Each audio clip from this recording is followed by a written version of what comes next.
Hello, good evening, everybody. I have some new equipment here, but today we're actually really going to be focusing on some of the similarities and difference between Texas and Georgia, and we are also going to talk about what it's like living here in the South. So if you're considering moving to the South, we have, I feel like my guest and I are pretty big experts on the South, and we'll talk a little bit about that. So first I want to introduce my guest. So my guest for this evening is Lindsey Hammond. Did I say that right? Yes. So Lindsey, tell us a little bit about yourself. How long have you lived in Georgia, and a little bit about you? All right. Well, I have been in the Georgia area my entire life. My dad always said he made more money moving than doing anything else. So he would buy a house, live there for 5 or so years, and then sell it and move somewhere else. And he was a very good investor. So that's kind of where I learned a lot of this stuff from. But where I live in Georgia, we're kind of on the Alabama side area. So I went from Georgia to Alabama, back to Georgia. So my whole life. Yeah. So, but always in Georgia, never in Alabama? Well, no, I lived in Alabama too. So like I said, it's like we're super close to the line. Depending on where you are, it can be as quick as 10 minutes, 30 minutes to get to different ones. And we've got a really cool lake over there called Lake Wedowee. And so I lived on Lake Wedowee for a little bit, then went back to Georgia. So just kind of all around. Right. So, and similar, well, I never moved out of Texas because it's so big, but my family that moved out to Oklahoma, which is the closest part, but I've lived in Texas, went to college in Texas all my life. I've visited other areas in other states, but never lived in them. But so it sounds like we're both Southerners, true and true. So let's kind of start off the stream by talking just a little bit about what it's really like living in the South versus the North. Like my dad actually grew up in Pittsburgh, Pennsylvania. So he would always, tell me about the snow and shoveling the snow and how, unpleasant that was. And then kind of in retrospect now, I guess that I'm, not a little girl anymore, right? Growing up here, I would say that manners are a huge part of our culture, just in the South in general. So whether you're moving to Texas, Georgia, Alabama, Louisiana, Oklahoma, what would you say is expected of children when they're here? I'm sure you have some stories. I do. I have 2 kids, and that was one of the very first things that they wanted to. I say they, like society and my family and everyone, they wanted to make sure they're saying yes ma'am, no ma'am, yes sir, no sir, please and thank you, because that is a very common thing. You will see a lot of your gentlemen, more so, talking to any woman and calling her yes ma'am, and some of the women are like, I'm not old enough to be called yes ma'am, like, and he's like, it's just a Southern thing, like I'm just a gentleman. So right. I think that's a big one. Yeah, the manners is a big thing. I remember my Aunt Mary, she was always like, especially she was a little bit harder on my cousin. She would say, what do you say? Yes, ma'am. And so now I hear myself saying it to my kids. What do you say? Yes. Well, I love it. And we do a chore. Okay. So what we do at our house, we have Monopoly money, and my daughter, she's the only one that's old enough to get it. My son's only 11 months old, but every time she uses manners, she gets $1. So she'll come up to me and she'll be like, may I please have some yogurt? And I'm like, oh, sure. Here's $1. Oh, thank you, Mom. I'll take another $1. And so she really plays the system, but we're trying to instill those manners and make it, automatic. Yeah. I think the other thing too that I think the weather is a huge factor when people are considering either Texas or Georgia or just the South in general. What's the weather like in Georgia? And if people are going to think about moving to that area, what should they expect, or even traveling? I would think that that's important too to look out for. I hope you like some heat. So definitely the heat. It's pretty warm. The thing I will tell you, I love my state, but we really don't have a bunch of different seasons. It's either summer or it's not. Like that's kind of all we have there, and it's very humid. Like this curly frizz kind of thing is just kind of what you're going to expect there. So, that's the downside. And a lot of people, we don't handle snow well. If you guys will remember, we had a snowfall. Well, we've had one recently. We had one just 2 years ago, but then we had another one a few years before that, and it shut the state down. Like we were done for a week. Like nobody was going anywhere. It was crazy. People were sleeping in their cars on the side of the road because we're not prepared to drive in it. We don't have the proper vehicles to pass out the salt and do the roads and things. Yeah. And we rarely get opportunities like that to experience it. So we're not prepared for that at all. But Texas, I know that you guys had a lot of snow recently. We did. It was like a 100-year cycle thing to where the entire state got snow, even regions as far south as Austin. And I mean, Austin doesn't usually get snow. It's pretty far south. I think Houston, and Houston's like right next to the Gulf. So it was insane. So the stress on the grid too made it harder. I feel like Dallas, which is where I am located, which is on the north side of Texas, is a little bit more prepared when it comes to the snow because we get it, or ice, either one. We get it at least once a year, a sprinkle or a dusting here and there. So it's not uncommon to have something like that happen here. And Prescott does have the trucks that have the major highways, but if you're trapped in your neighborhood, there's nowhere you can go. So if it's really thick, like it was this past winter in February, and it was weird, so it's February. It wasn't like December or January. Yeah. In the very end of winter, I guess the groundhog decided, nope, we're not done yet.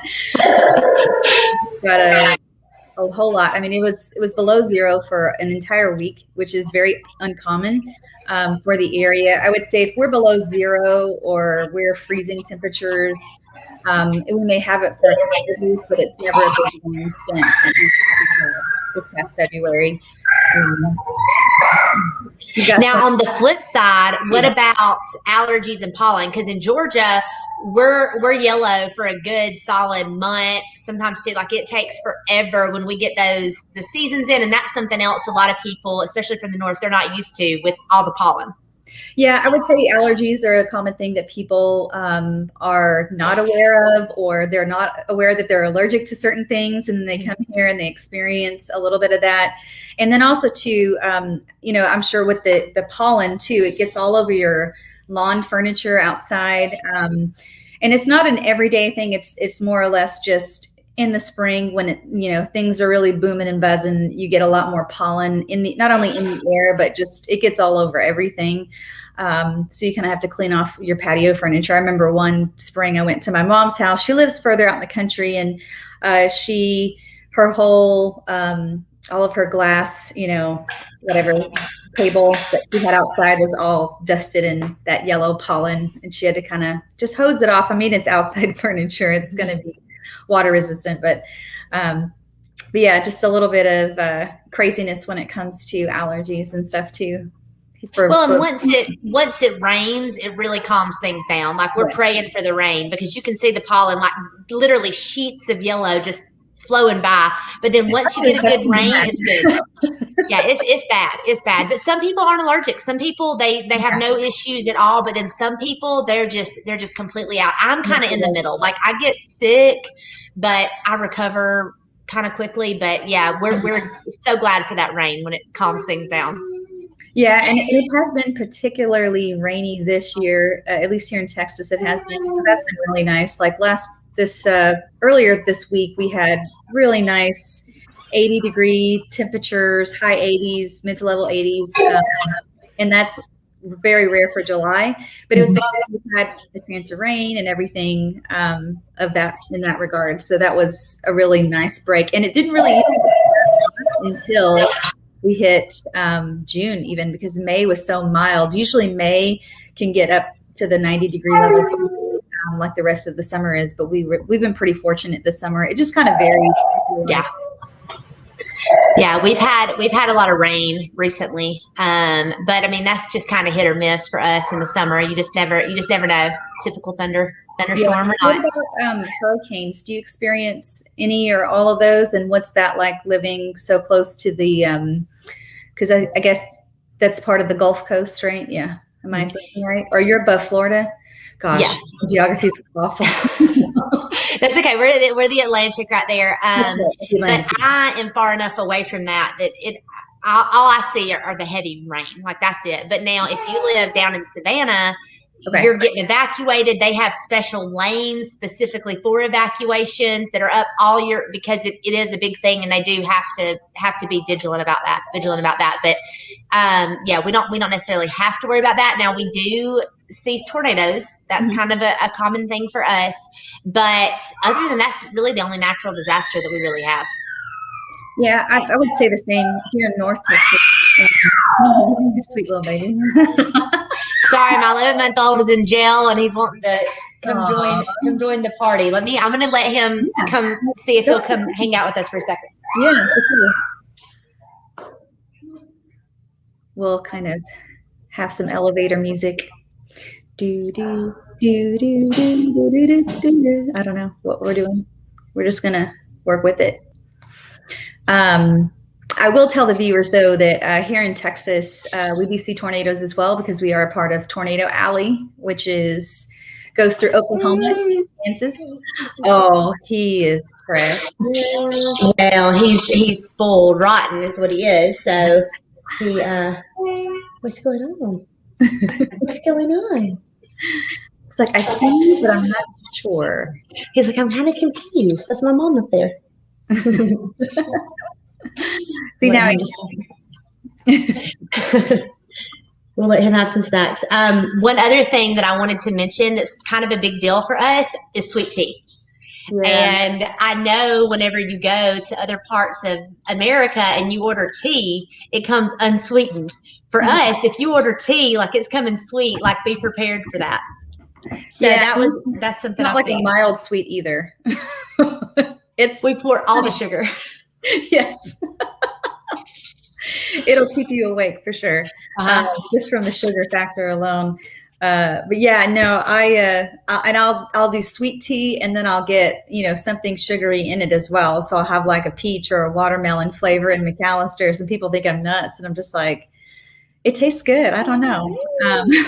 It does. I can't do the unsweet. And I have family members. I think maybe they're just not used to the sweetness yet. And so they just more or less are just kind of like, well, I'll add some sugar in. Like, so it's not as much, but I'm just like, that's impossible because it's already cold. You can't really stir it. It just sits at the bottom.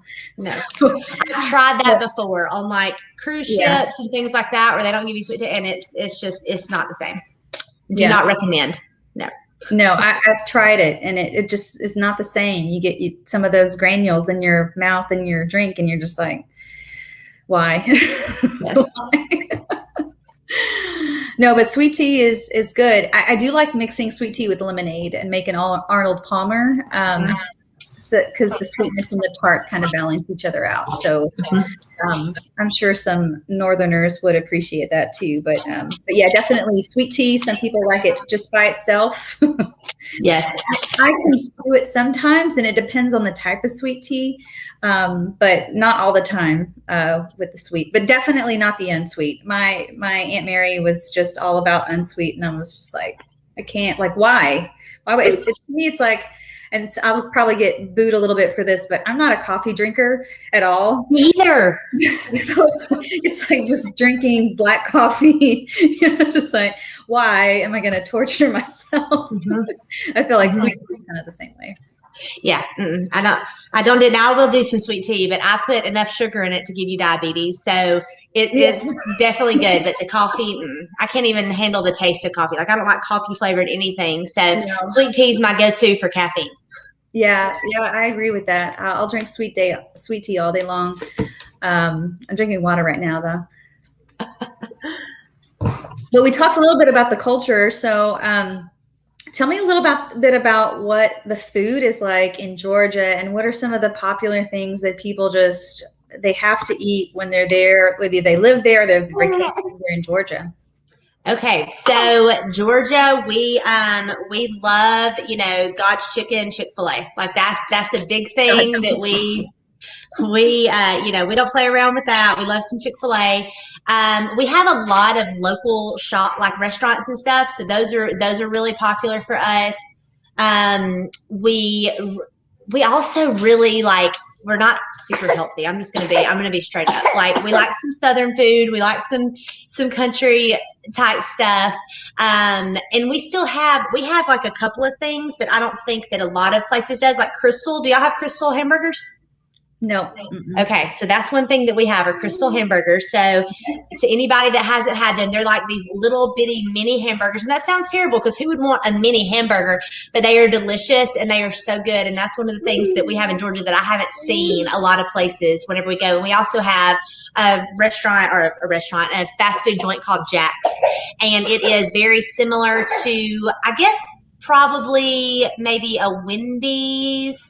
Okay. Maybe kind of, but it's something that's very local to Georgia and Alabama. As far as I know, that's the only places that we really have it, but that's kind of a popular one. They have amazing biscuits, and we're Southern. We love our biscuits. Yeah, biscuits is a good thing to have. Yes. What about Texas? What are some things unique to y'all? So Texas is all about the beef. We are big on our brisket, and we take pride in having having the best brisket. I think there are many different places to eat brisket and barbecue here in Texas. We have several in the DFW area that are individually owned that you'll see is kind of scattered throughout, so you can try different ones. Different ones have been featured also in the magazine. The one that I really like, I like two. I do like my cousin. I guess he's my cousin. We'll just call him my cousin. My cousin Mac. He has he'll smoke his own brisket and he'll cater to different things. He's catered for different parties for me, and you get like, how many pounds have you ordered? Like 10 pounds of brisket. Nice. And then he'll slice it up or chop it up or do whatever you want with it. And then obviously pickles and onions and bread and barbecue sauce all kind of comes with it a la carte. Usually you'll have like potato salad, which I'm just like, why? I don't understand potato salad or coleslaw for that matter. Because I like it with sugar. Like if coleslaw has sugar in it, it's the bomb. But if it doesn't have sugar, no thank you. I've never tried that. That sounds definitely unhealthy. But do you have Captain D's? Captain D's? Yeah. No Captain D's. There's Captain Crunch. Y'all think I'm making this stuff up, but I'm not. It's just like a seafood thing, and they put sugar in their coleslaw, and it's delicious. Oh, yeah. Oh, that's nice. I've had beans with. Now in East Texas is a little bit different. When you get like beans in East Texas, they kind of have a sweetness to them. Mm-hmm. They're in that like bean sauce or whatever it is. I'm not sure exactly what's all in there. And then, but there's some beans here that I've tried that have a little bit of, they're not sweet, they're more savory, and they have jalapenos in them.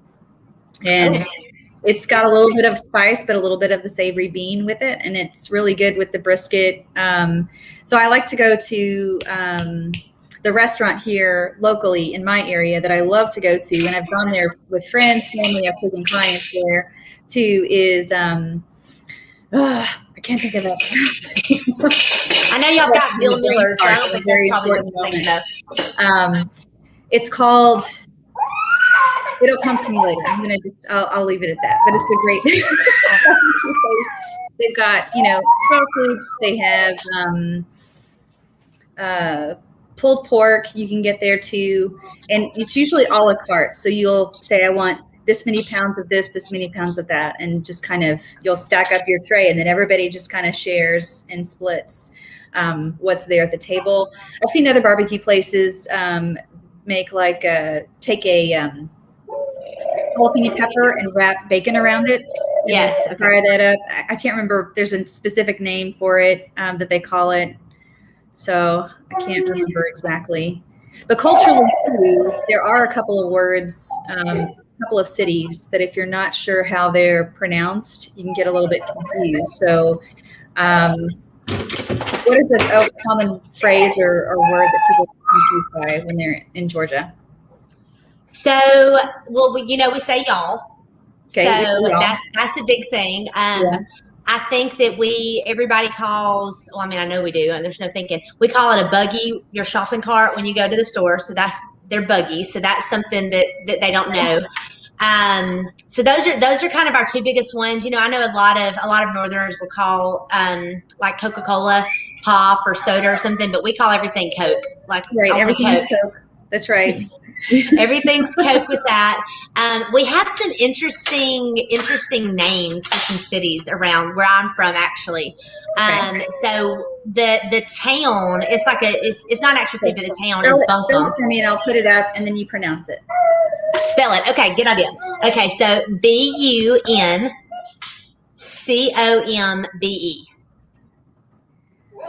B-U-N or M? N. Okay. Ninja. Add down. Here we go. Bunkombe. Yeah. So what do you think that is? So to me, it looks like Buncombe. So that's Buncombe. Buncombe. Hey, nice. Okay, the next one. I said this earlier, so I'm hoping you don't remember how to say it, but this is one that gets mispronounced on the news all the time. So Wedowee. Wow, definitely, I'm gonna butcher that one. Okay, let me see. Oh my gosh. Okay, it looks like Weedowee. That's what everyone calls it, Weedowee, but it's Wedowee. Wedowee. Okay, so I put the emphasis on the wrong syllable. Okay. Yeah, my dog's getting excited. He's like, yeah, no, I'm not Wedowee. Okay, the next one would be where I actually live. I mean, you're probably gonna get this one, but it's just an interesting one. Okay. But it's going to be well, okay, I used to live here. Lineville. V like Victor. Ille. Okay, so it looks like Lineville. You said it right. Yes, you said it right. Okay. So it looks like Lineville, and it is Lineville. Yes, it is. Yeah, we've had people, try to. I don't know how they just kind of get that one off the most of the time. So I think those are probably the best ones. I mean, we've got some other ones that are kind of a little bit more south, but okay, hold on. Here's a fun one. Okay, EAST. Hang on. ABOGA. Say that last part. I got EAST. Yeah, ABOGA. ABOGA. Ooh. So it looks like Estaboga. Okay, close. Eastaboga. Yeah. Eastaboga. We got to countrify everything. Yeah, so I think that one probably like Estaboga. I would have East. I could see how someone would be like, "Where are you at?" Eastaboga. Yes. Oh wow, that's fun.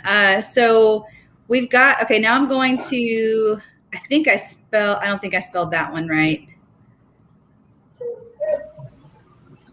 Okay, this is popular in Austin. I think I spelled that wrong. Manchaca? It's actually Manchac. That's what they say. Oh, okay. Yeah. I never would have got that one. No, so that one's in Austin. That was like a street name. And then there's, what's the town that I always drive through? Well, you're probably going to get this one. Okay, I got to get one right now. You got to get that one. Oh, yeah. Okay. Waco. I was just here. I was just there a few weekends ago, doing the very touristy thing. My husband planned a little extended weekend for us there. So, yes, I'm very familiar with that one. Okay. So you got that one. Let me see if I can think of that other town I drove through. And I have a Waco in Georgia, too. Oh, there's a Waco in Georgia. Mm-hmm. Right beside me. Yeah, I wasn't as prepared for these names. This is fun. I should have prepared better. You were super prepared for that part.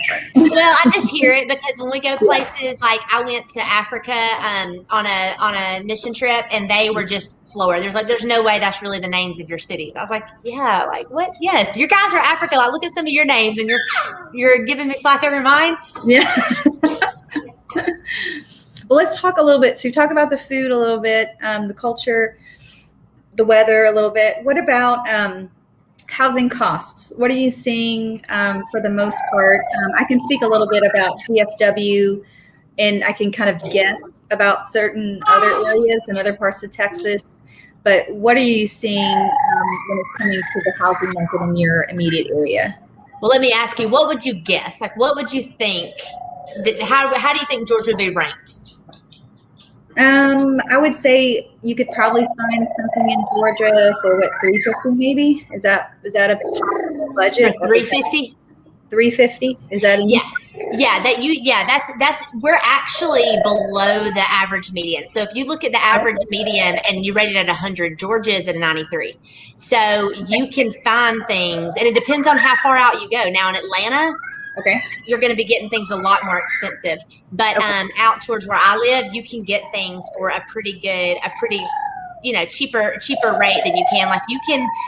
I would say a good, well, right now the housing market, is going crazy, but I would say a good average price range would be around 200,000, and you can get like a pretty decent single family home for that. Oh, okay. Now, so how does that compare with taxes and state income tax? I'm guessing your taxes aren't too high. Texas is just ridiculously high on that scale for property taxes. Where do your property taxes line up with that? So ours aren't that bad. So I would say the average in Georgia is probably $1,500 to $1,700 a year, depending on if you're in city or county. Okay. So if you're in the city, you're going to pay more because you're paying the city and the county. But then in Alabama, it's like half that. Okay. Yeah, that's Alabama pretty steep. Yeah. Yeah, and that's so 15,000 for the year in taxes. Wait, no, 1,500 is what we pay. 1,500. Yes. Okay, I was like, okay, that. I was like, man. Yeah, no, we're not that high. No, 1,500 is how we're looking for. Okay, so well, here in Texas, I would say if you want your taxes to be $500,000, you're probably buying a house that's right around the $250,000, $300,000 marker. Okay. So obviously, the lower your price point, the lower your tax rate is going to be. Certain areas will be higher and lower.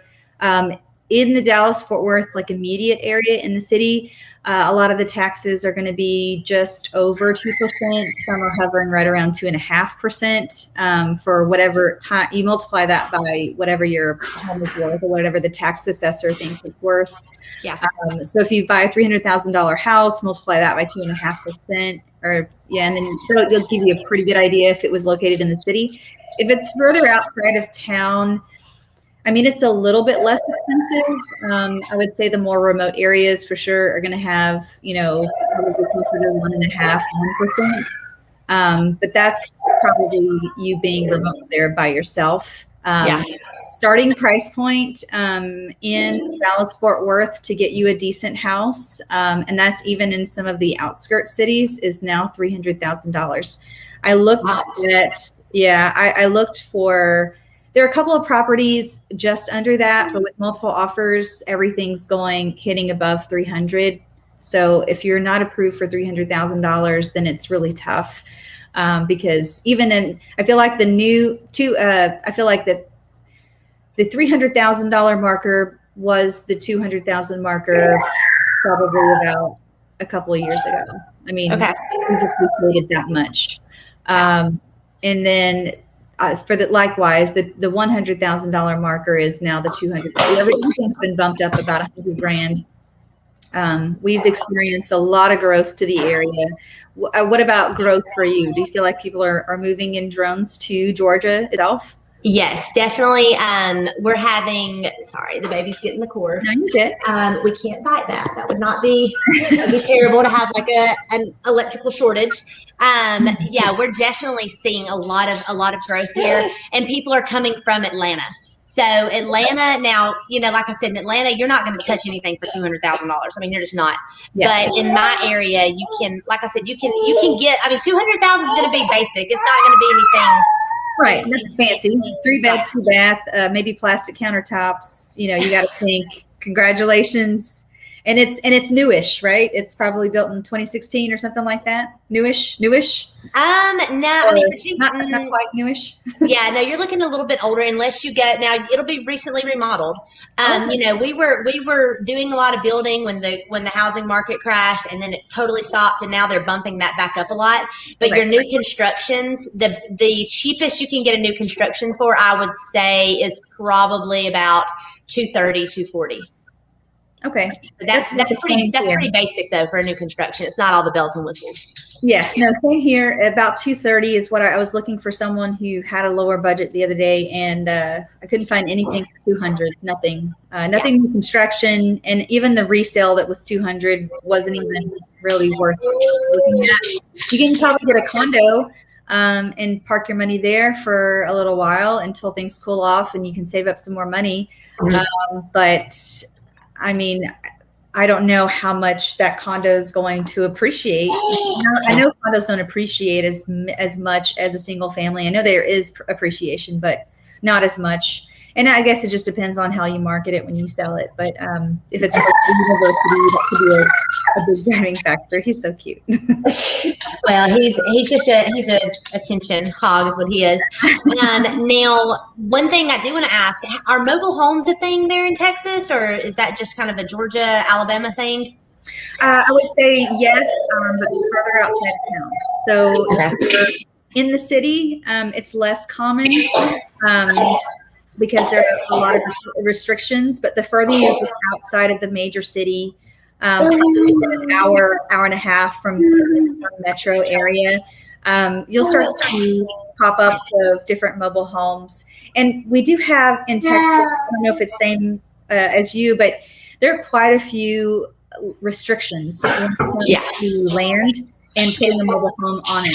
So it's very important for people who are buying land and wanting to do that. They need to really look at the deed restrictions. And even if the neighbor is doing it, doesn't mean, I mean, you can do it, but you run the risk, I guess, of pointing fingers at each other and saying, well, you get in trouble and then you're like, point at the other guy, but he did it, Yeah.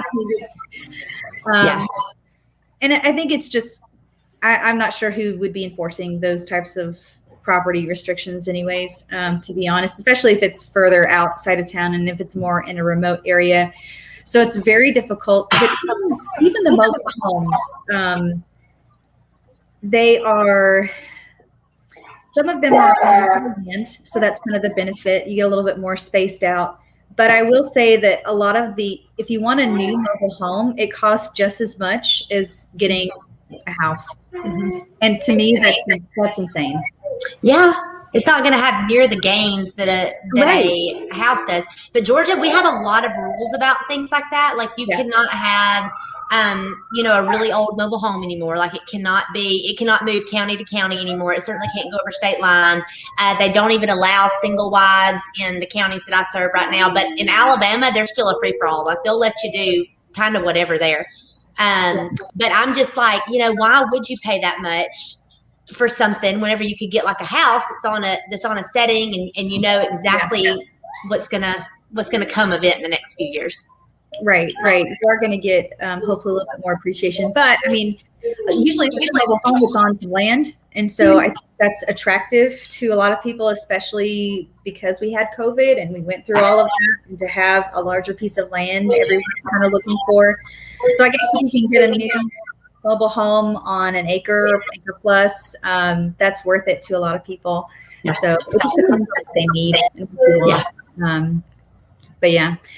So let's talk a little bit about the job market there in Georgia. What are some of your top businesses that people will follow?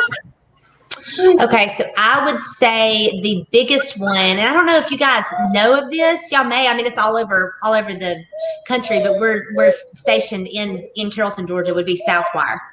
So Southwire is the largest distributor of wire, and they do a lot for when the storms happen and things like that. So they definitely provide a lot of jobs. We've got plants, even more so than just in Carrollton, like Riverline in Alabama. They give a lot of jobs there. The second biggest employer of the area would probably be the hospital system. And we've got a local system called Tanner in our area, and they service a bunch of counties, and so that would be the second biggest job. And then you've got your plants and different things like that.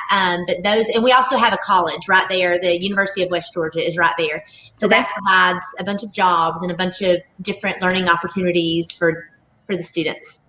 Yeah. Here, it depends on which metro city you're a part of. So I would say that Austin is probably the biggest job hub in the entire state when it comes to job dispersion, because they've got Facebook, they've got Google Campus, they've got quite a few big tech companies. I think Elon Musk has headquarters in Austin. San Antonio is really that's where the Air Force Base is. So there's a lot of military related things there. There's a lot of history too in San Antonio. That's where the Alamo is. So a lot of people, tourism is a part of their economic model over there. El Paso, I'm not sure. They're out in the desert. I've been there before too. Yes. Yeah.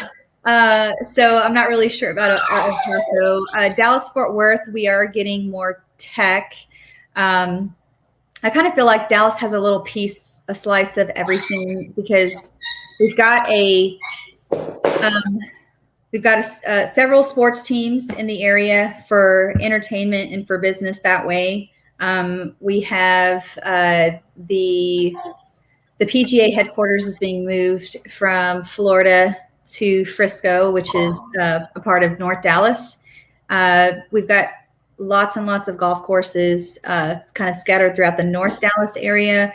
The Southwest Airlines headquarters is in Love in Dallas. Let's see, McAfee's headquarters are in Dallas. What are some of the other top ones? I know that Charles E. Schwab, I think they moved their headquarters to Southlake recently. So just a lot of business that's continuing to grow and into to our area. And also too, like we have a lot of the mom and pop who survived COVID that are still alive and still doing well. We have the airport. So the Atlanta Hartsfield Airport is, it's the busiest in the world. So that provides a ton of jobs if you're wanting to go all the way to Atlanta. But from where I live, without traffic, it's like a good hour drive. Yeah. So once you're coming, you don't even want to touch it in the mornings with all the traffic and stuff. It's just crazy. So, but they do provide a lot of jobs, but it's also good. So I'm sure that many of you guys have probably been to Atlanta, at least on a layover, because we have so many connecting flights out of there, and we have so many other things. Yeah, no, it's a big spot for connecting flights. I will say too, we also have the, what's it called? Gosh, now I can't think of it. Okay. Healthcare is a pretty big employer as well. In every city, there's at least 2 major hospitals and one like smaller one like Baylor Scott and White. So we'll have like a medical city, maybe a Texas Health Resources Hospital, a Presbyterian Hospital, and then we'll have, and that's in every city. So that's Frisco, McKinney. Dallas proper has its own area, part of it, but within the Dallas-Fort Worth area metroplex, I do feel like there is quite a few hospitals and quite a big part of our economy, so to speak, because, with hospitals, they need nurses, they need everything like that. We have quite a few dentists too, I feel like, in the area, it seems like. So I'm a former nurse, so I know all about the healthcare and that's why I can tell you all the different Yeah. hospitals and medical facilities we have in Georgia. Because yeah, it's a big thing. It's a big thing. Well, you know, a lot of your senior citizens want to retire in the South. They don't want to face the cold weather anymore. So it is a growing population for sure in our nursing homes and healthcare. I think also too, there's been a big shift towards home health care. A lot of people don't want to go into a nursing home, or they can't afford to go into a nursing home towards the latter part of their life. And so a lot of home health care has become a pretty big part of that, the healthcare industry, I would say. Yeah, I agree with that. Yeah. All right, let's see. We've talked about all of that. What about some of your, how much does it cost to go out on a date night in Georgia? Let's say you and your husband are going out to dinner. You're going to get some margaritas, and then you want to go to a movie. How much would that cost about? Okay, that's what I was going to ask you. How bougie are we trying to get on our date night? Just one margarita per person. Lindsey, go on. Okay, so as far as the dinner, well, it depends. I mean, my husband is 6'7" and he eats like a horse, so our dinners are going to be a little bit more expensive, I feel like. But you know, I would say our dinner is about $60. And then the movie depends on if you know, we do the military discounts and things like that. So we can get in. We can get in for about, I would say, $20 for a movie ticket. Margaritas, it depends on where you get them. If you go to the Mexican place, the Mexican restaurants and stuff, you can get a better deal than going to like a Longhorn and trying to get one. Okay. But I would say for the margarita, probably $7 for a normal size one each. Yeah, I hope you're doing the math, because I'm not trying to do the math hard. You're okay. You're okay. And then let's just throw in some dessert. If we went, we've got, you know, Cold Stone or some really cool. We've got this really cool ice cream spot, and you're looking at about probably $5 or $6 a piece for ice cream if we're trying to go all out. And I love some dessert, so that's always part of my date night. Yeah, we have a place called Cinnaholic here in the area. Okay. There's one in downtown, and there's one that just moved into the McKinney-Frisco border. And it's like cinnamon rolls, but they'll put like slices of apple and caramel and oats and pecans. And some of them will have like chocolate glaze, and they'll have strawberries on top. Some of them will have some other flavors. Because I've tried the caramel apple pie one with the and that one's really good. Oh, my husband would love it. Yeah, it's so bad, but it's so good. I feel like that maybe the apple makes it healthier. There you go. You're getting a fruit. And they have one that's like pineapple, and it's got a fruit frosting. But I mean, that place is good. We'll go to that. Boba tea is also really big. I don't know if it's big there. It's like an Asian tea that you can. They have tilapia flavored, or look, I think it's like a chewy tilapia. I don't know. I've never tilapia tea.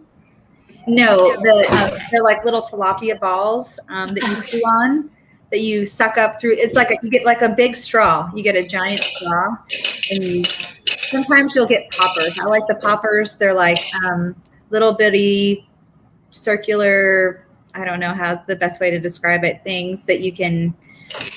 They'll pop in your mouth, and you get a flavor of strawberry or mango or whatever it is. And there's like a skin around it, and it doesn't have any flavor. So it's like you're eating something. I don't know. It sounds gross, but it's not. I mean, you know, tilapia flavored. I eat tilapia, but only because it's fish and it's good for me. I don't know if I necessarily. Wait, maybe I'm saying it. It's not tilapia. Oh my gosh. I was like, no wonder you were making a face. It's tapioca. It's tapioca. Oh my gosh. Yeah, tilapia would be a very foul flavor to put I was like, I mean, you go for it. If that's a Texas thing, y'all go for it. We don't, we do a lot of catfish, but we don't eat it in stuff. So. Yeah. Sorry, it was tapioca. Well, Okay. not tilapia. Oh my goodness. Okay. I'm pretty embarrassed about that. Okay. Moving on. But they have it's kind of cool because some of the straw, you can get like a big straw and it'll have like, I don't know, some sort of spice on it that's in with your sweet drink. It's like sweet and spicy with the straw and fruity. And not fish flavored, Not right? fish flavored. It's really, really good. And there are several places that will have, it's called Boba Tea. So Boba. Okay. So if you're ever in the area, there's a huge I feel like Asian influence on certain cities here in the Metroplex. There are places where you can get Chinese food, Filipino food, a lot of places where you can get Vietnamese food. I mean, there's an entire like shopping center that's dedicated to just Vietnamese food and different restaurants there. Vietnamese dessert places too. So it's very. I feel like Dallas is very culturally inclusive. Well, not really inclusive, but it is. But there's a wide variety of cultures that kind of all meet up. I feel like in Dallas, lots of good Indian food places, Mediterranean food places, and you can get really authentic food because a lot of these people are originally from various parts of the world, and they're bringing their flavors and their foods to Texas and to Dallas. So and then obviously we have to talk about the Tex-Mex. Tex-Mex is a huge part of Dallas. Yes. To where it's it's not just about the nachos, but it's, the crispy tacos and the soft tacos and the quesadillas and the chalupas and the chimichangas, and I could go on and on of the yangas. There's also some really good Salvadorian. There's a Salvadorian food restaurant chain that's very popular here called Gloria's, and they're probably my favorite. If I had to pick a chain of Mexican food, it would be. And it's not really the Salvadorian, right? Salvadorian, but it's really, really good. I'm trying to think of because we kind of got off topic a little bit. So sorry, cost of living. So for here in Texas, if you wanted to go out, let's say you were going out to Gloria's. The meal for myself and for my husband is going to be about, let's just say it's probably closer to $50 for the two of us. So, well, maybe not even that. That's $50 is pretty extravagant. I would say you're probably paying about $15 per plate at a restaurant. And it's a pretty like mid-level restaurant. We're not going to like a full-on steak restaurant. Right. It's just more or less just the just that. So, $15 a plate plus taxes. You're looking at $40 ish. And then if you add, some margaritas, it's about the same, $7 to $10. Depending on the restaurant. I've been to some restaurants where they'll charge $7 and it's like this little, and you're just like, better be made with gold. And then you'll get another restaurant where it's like this big and it's $7. And you're like, yeah. What I'm talking about. And it's not even happy hour. And you're just like, all right. There's a lot of craft breweries here. Is craft beer a pretty big in Georgia too? Yes. Well, I say yes. We've got one that's local to us, so the Noonan area, so not too far away from where I am. Now, if you go to Atlanta, there's several of them, but that's the closest one locally would be that one. But I don't drink beer. Like that's just not. Yeah, so I wouldn't even be able to tell you how much that costs.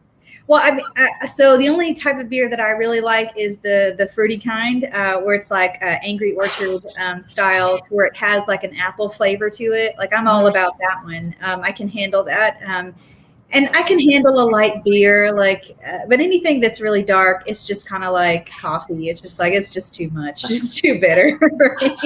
And some people would be like, that's my favorite, I'm like, okay, whatever.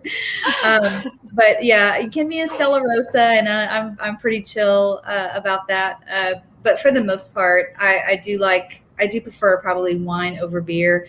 But there are several farms and wineries in Texas that you can go. You can take your family. You can go apple picking, apple picking in the fall. You can go blueberry Say picking. that 3 times real fast. Yeah, I know. Blueberry picking, raspberry picking. You want to pick it. There's probably a farm where you can go do that. I'm sure that's very similar in Georgia. You have a lot of. I always think of when I think of Georgia, my brain always goes to peach. Is it the number one peach producer in the United States? Well, yes.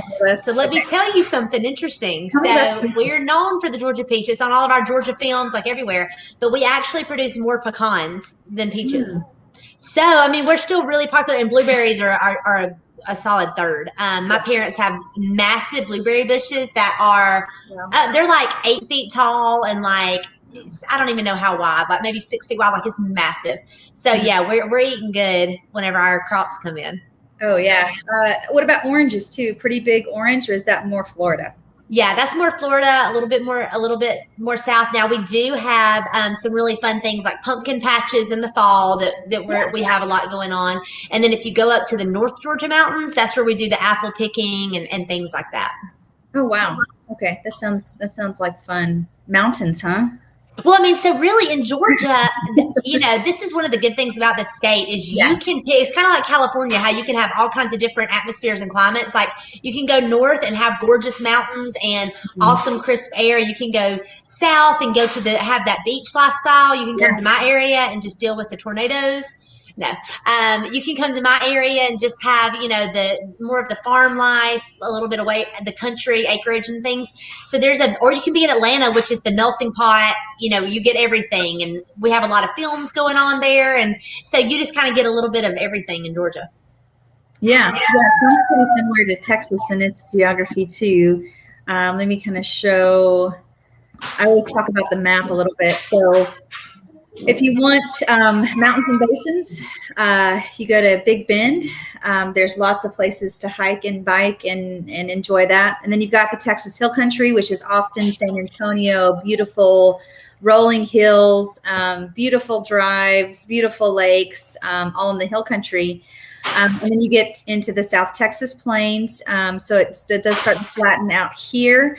The Gulf Coast, obviously, we've got lots of coastline. Which my favorite part of the Texas coast is going to be Port Aransas. Ooh, pretty. It's really, really, really beautiful there. And then you've got the Piney Woods here in East Texas, Tyler, on your way to Shreveport. To me, I feel like this part of Texas reminds me a lot of Arkansas. So if you're looking for a place that's similar to Arkansas and it's in Texas, it's going to be on the east side over here. The prairies and lakes, this is where Dallas-Fort Worth Metroplex kind of lies. So prairie means obviously it's going to be mainly flat. We are going to have a couple of hills here and there, but it's mainly going to be flat. But there are quite a few lakes. Some of them are man-made and some of them are natural. So you do get a lot of people that love to just hang out by the lakes. They'll have a lake house in Dallas-Fort Worth, which is the metro area that I'm closest to in this area. There are probably about 5 or 6 major lakes. Some are within 30-minute drive. Others can be about an hour. And if you can go a little bit further outside of town to get more affordability. Then you have the Panhandle.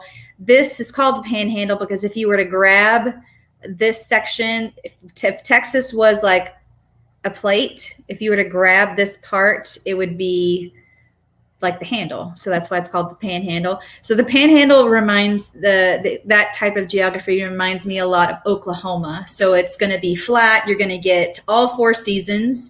The Panhandle, especially in the northern part right here at Amarillo, it's going to be really hot in the summer. It's going to be really cold in the winter. You are going to get snow. You are going to get tornado. You are going to get rain.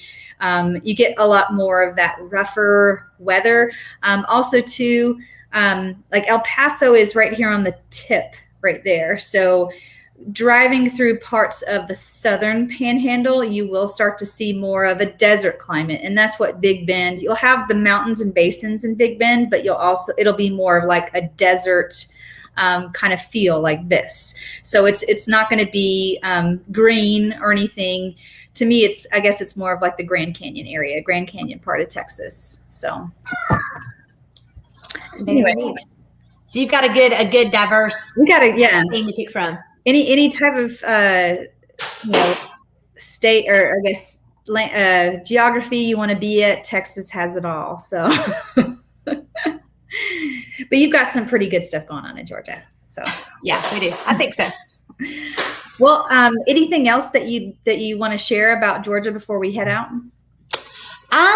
No, I mean, I guess just a couple of like fun things that people may not necessarily know about Georgia. Like I said, Atlanta's huge. It's becoming this big city. Well, it already is a big city, but it's just growing. We are known as the new Hollywood, because there's so many films that are being done there. I don't know if y'all have seen The Walking Dead, but that's filmed just right next door to us. So just a couple of cities over from me. Okay. And so we have a lot of really cool things like that. And you're seeing a lot of the stars move out that way. So right where they're filming that, there's this area in that town where they live. And so these now this you would not be able to touch for $200,000. Okay. This you're looking at, closer to the 800 to $1 million, but they're living there and they're getting some things going. So that's cool. We had the Summer Olympics back in '96. So that was a big deal. Here, let me get you a picture. Hang on. We got to look at some good pictures now. I forgot about it. Oh, hang on. I downloaded, but I didn't upload. Let me upload real quick. So keep talking. Oh, okay. Well, yeah, we had the Summer Olympics, and I remember she was asking me earlier, why did they have it in Atlanta? I was like, girl, I don't know. I was like a little bitty thing back then. And I just remember it being such a big deal in school, and them telling us, oh, we're doing the Olympics. And I'm like, what the heck is this? And they were going over with us, what would be your favorite activity to do here and that. We also have Stone Mountain there, which it is the largest exposed granite wall that is there is. So we've got it carved out. It's really cool. They have light shows. They have all kinds of fireworks and stuff there. In the winter time, you can go snow tubing, and they do artificial snow and things like that. So that's something that's really cool. Down this cliff. My dog's like, yeah, I agree. That's super cool, Mom. And then we also have the Georgia Aquarium. Okay. So that is something that, where it's a huge thing. They've got all this cool sharks and, dolphins and all of this stuff. And so that's a really big thing. I didn't realize, like, when we got it, I was like, oh, okay, this is cool. We've got an aquarium, but I didn't realize how big it was and that people were traveling all around to come see this. So I thought that's pretty neat. And then the Coca-Cola Factory, that's something else that we have there that people can come, and you get to try like all of the Cokes, the first one that was ever invented, and then all these different flavors and stuff that you don't get to try everywhere else. So those are some of the cool things that we have for the tourists and locals. We also enjoy that too. But one thing you may probably remember from history, we're one of the original 13 colonies. So woohoo, go Georgia on that. And then we also, the Appalachian Trail, like if anybody's ever interested, that ends in Georgia. So that's something that's neat to take part in if you enjoy hiking and getting out and doing fun things like that. So we've got some interesting outdoorsy things to do. Yeah. Well, that's pretty good. So I'm glad that you got to share that before we. So if you're watching and you have a question for Lindsey or myself about Dallas or Texas, or not Dallas or Texas. Oh my gosh, Georgia or Texas. Wow, she just totally excluded me there. Just totally left her on the side of the road. Okay. So it looks like we don't have any questions. So we're going to wrap it up today, guys. We hope that you have a great night, and we will see you on the next video. Goodbye. Bye. Bye.